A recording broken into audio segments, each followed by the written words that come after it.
Internal combustion engines make a comeback in the US. The Ford Lightning electric version production halted. The ID.4 production in the US discontinued. The fully electric Ram 1500 BEV development stopped. EVs are struggling in the United States, with some manufacturers posting multi-billion-dollar write-downs. The main reason, US President Trump has dismantled EV subsidies introduced by his predecessors. Several manufacturers are now pivoting back to combustion engines. Is that a mistake when conflict with Iran and the oil crisis are pushing up fuel prices?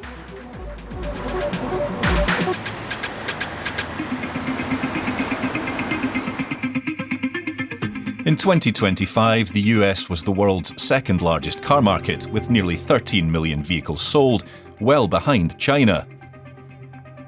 But when it comes to new registrations of battery-powered electric vehicles, the US trails far behind China and the EU. And in 2026, that share is expected to sink. In the first quarter of 2026, EV registrations dropped by more than a quarter. That's because President Trump, who once praised Tesla, wow, everything's computer, had scrapped key subsidies and tax incentives for the electrification of road transport. The resulting dispute between Trump and Musk over EV subsidies made global headlines, nearly eclipsing what EV support was really about. Transportation in the US is the number one sector of the economy that contributes the most on carbon pollution, but also air pollution, nitrogen oxides and particulates. And air pollution kills in the US tens of thousands of people annually and millions of respiratory illnesses. Margot Oge headed the EPA Office of Transportation and Air Quality and was also involved in uncovering the VW diesel scandal. I was leading the office that set the first greenhouse gas standards for cars. And guess what? All the car manufacturers, for the first time in the history of EPA, came to the White House and celebrated with President Obama because they knew the way forward is not going to the old technology, gasoline, it's going to electrification. Many US automakers converted their plants for EV production, often with government support.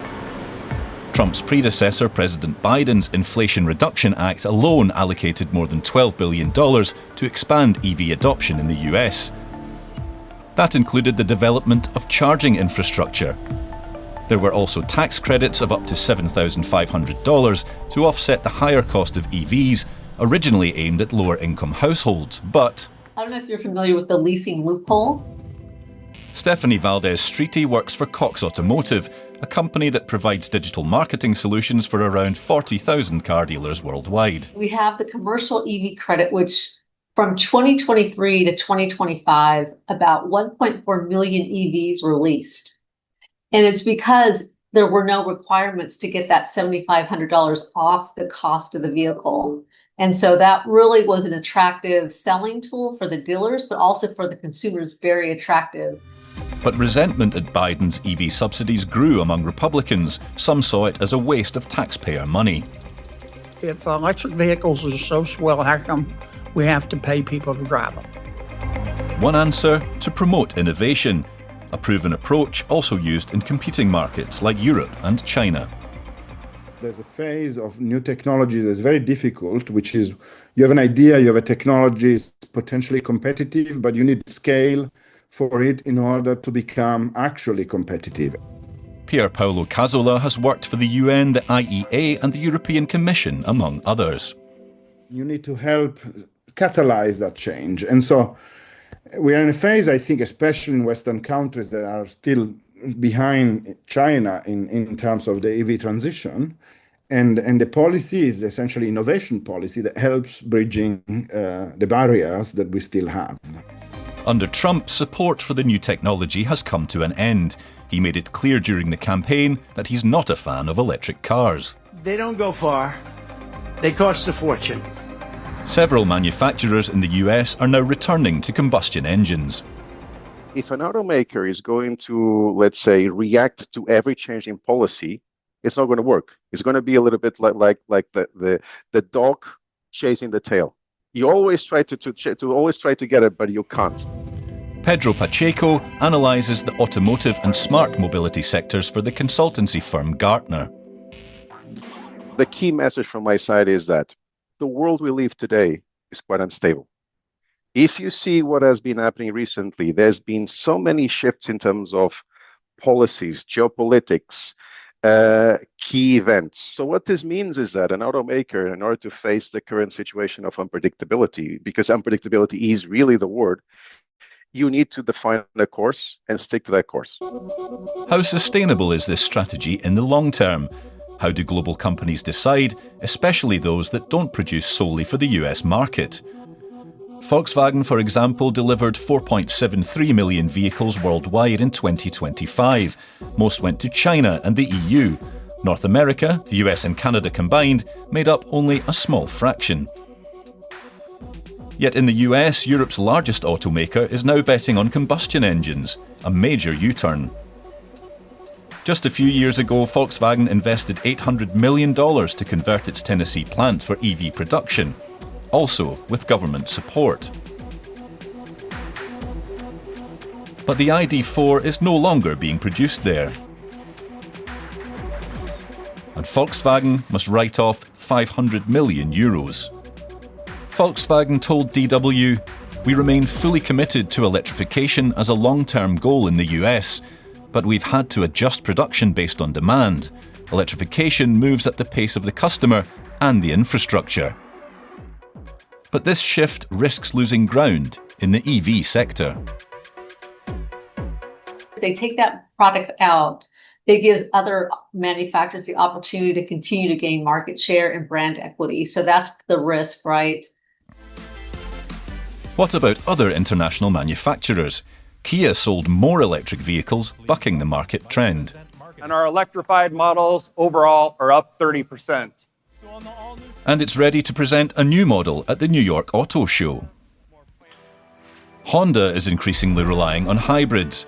For many buyers, they serve as an entry point to the EV market, and they're the formula behind Toyota's success in the US market. Toyota had since a long time been somewhat conservative about EVs. However, last quarter, Toyota sales in US, EV sales, have grown 79%. 79%. So what does that mean? While many OEMs have basically redirected focus away from EVs, Toyota is picking up the pieces.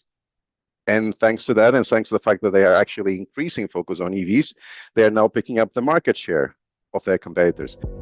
The expansion of electric mobility in the US is slowing. But globally, EVs are gaining traction, not just in industrialized countries, but also in emerging markets. Nepal is the country with the second highest EV penetration in the world. And it's a poor country. And we imagine, how is that possible? Very simple, because Nepal, like many developing nations, spends a lot of its public budgets in oil purchases. These countries see EVs as a solution for problems, and you don't have the debates. And in these countries, EVs are not part of the political debate. But in these markets, EVs need to be affordable. Chinese automakers are delivering exactly that. China's export share in non-OECD countries is growing, while Chinese exports are already growing fastest outside industrialized countries. And demand could continue to rise. Is the Chinese auto industry profiting from the oil crisis? We have to look at who is the key beneficiary of that development at the moment. It's obviously the market or the player who can develop EVs the fastest and also the cheapest. And this is clearly China. Philipp Seidel was a manager at a Volkswagen subsidiary. He now advises international car makers.